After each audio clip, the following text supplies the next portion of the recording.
మనకై మనమే వీటన్నిటి లేదు భస్మాసుర హస్తం అంటారు కదా! హ్మ్. హ్మ్. అలా పెట్టుకొని మన నెత్తి మీద మనమే పెట్టుకుంటున్నాం చేయి. ఫుడ్ సరిగ్గా తీసుకోక మెయిన్ రీజన్ అదే అండి.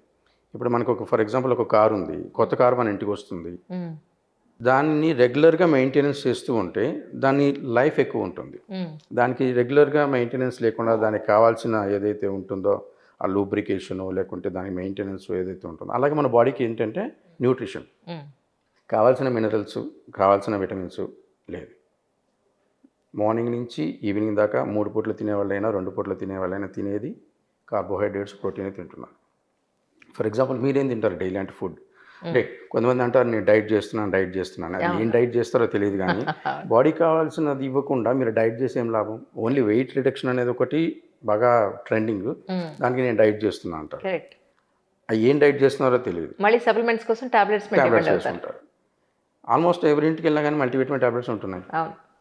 ఐరన్ టాబ్లెట్స్, జింక్ టాబ్లెట్స్ ఇవన్నీ కెమికల్ రూపంలోనే తీసుకుంటున్నాం. అవును. మనకి ఫుడ్‌లో ఇది అవైలబిలిటీ ఉంది. మనం తినే ఆకుకూరలు గానీ, మనం తినే ఫ్రూట్స్ కానీ, వెజిటబుల్స్ కానీ, హెర్బ్స్ కానీ వీటిలో ఉంది. కానీ ఈ పద్ధతిని వదిలేసి అంతా సింథటిక్ రూపంలో, కెమికల్ రూపంలో తీసుకుంటున్నాం.